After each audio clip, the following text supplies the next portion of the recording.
उत्तर प्रदेश के साथ साथ जनपद मुरादाबाद में सभी थानों और पुलिस लाइन में सभी आम आदमियों से और महिलाओं से सभी पुलिसकर्मी और चौकी इंचार्ज और सभी सिपाही सही तरीके से बर्ताव करें और सभी के लिए न्यायप्रिय रहें। इसी को लेकर अब थाना कटघर में सीओ शैलजा मिश्रा जी के द्वारा एक समीक्षा की गई, जिसमें कटघर थाना प्रभारी राजेश सोलंकी और सीओ कटघर द्वारा सभी पुलिसकर्मियों को शपथ दिलाई गई। साथ ही जो शासन के नए निर्देश आए हैं उसके बारे में भी सीओ शैलजा मिश्रा के द्वारा समझाया गया।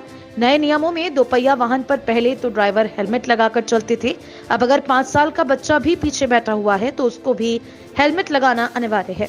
अगर कोई सिख समाज पगड़ी बांधे हुए है तो उनका चालान नहीं किया जाएगा और सभी चौकी प्रभारियों को निर्देश दिए गए। समीक्षा में शामिल रहे सीओ कटघर शैलजा मिश्रा, थाना कटघर प्रभारी राजेश सोलंकी के साथ सभी चौकी प्रभारी और सभी पुलिसकर्मी थाना कटघर में शामिल रहे। व्यवस्था में जितने भी कर्मचारी लगे वो विशेषकर अपने टर्नआउट पे ध्यान देंगे।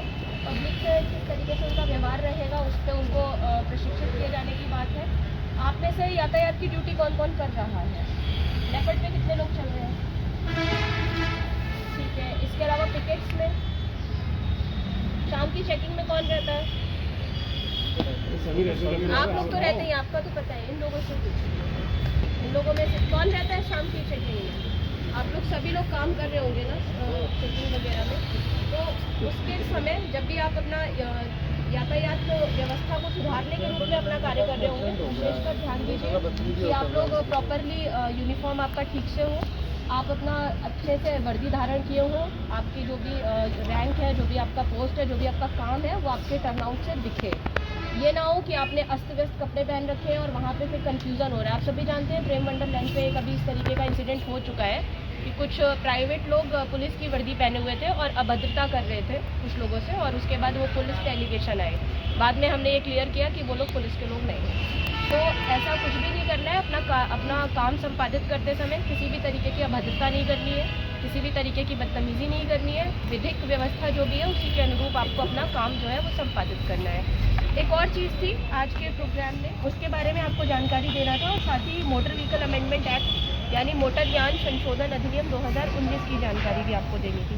मोटरयान MV एक्ट की मोस्टली जो प्रोविजंस मैंने पढ़े उसमें आप लोगों का काम का बहुत ज़्यादा नहीं था, लेकिन ड्राइविंग रेगुलेशंस का जो मैंने पढ़ा उसमें 2-4 चीज़ें आपके काम की हैं वो मैं आपको बताना चाहूँगी यहाँ पर। एक तो जब भी आप लोग खुद स्वयं भी जब गाड़ी चलाएंगे तो ड्राइविंग रेगुलेशंस यानी ड्राइविंग के जितने नियम हैं उनको भली भांति आप फॉलो करेंगे। एक यहाँ मुरादाबाद में सबसे ज़्यादा जो हम खराब स्थिति देखते हैं वो देखते हैं ओवरटेकिंग के समय। दुर्घटनाएं भी मोस्टली गलत साइड से ओवरटेक करते समय होती है। तो रास्ते में कभी भी आपको दिखे कि कोई आदमी गलत साइड से ओवरटेक कर रहा है उसे रोकिए, उसे टोकिए। सभी जानते हैं कि ड्राइविंग ओवरटेक जो है वो राइट साइड से होता है। इसके अलावा आप जब भी अपना गाड़ी चलाएंगे तो मोबाइल फोन और संचार का प्रयोग नहीं करना है, किसी को भी नहीं करना है। और अगर आप अपनी ड्यूटी भी किसी को देख रहे हैं तो उनको भी आपको मना करना है। नंबर प्लेट्स को लेकर के बहुत क्लियरली हमारा रेगुलेशन जो कह रहा है वो ये कहता है कि रजिस्ट्री तुरंत प्लेटों पर रजिस्ट्रीकरण संख्या को छोड़कर कोई शब्द, आकृति, चित्र, प्रतीक प्रदर्शित या गढ़े नहीं जाएंगे या लिखे नहीं जाएंगे। मोटरयान की जो भी प्लेटें होंगी वो स्पष्ट होंगी, दृश्य होंगी, सुपाठ्य होंगी और इन पे कोई भी गंदगी या धूल वगैरह नहीं हो। यहाँ ये जो प्लेट्स वगैरह हैं, यहाँ के व्हीकल जो मुरादाबाद में चल रहे हैं, हमने सभी ने नोट किया है कि वो अक्सर लेजिबल नहीं होते, पठनीय नहीं है संख्याएं। तो आज से जब भी आप चेकिंग करें इन चीज़ों को ध्यान दें, लोगों को बताएं कि ये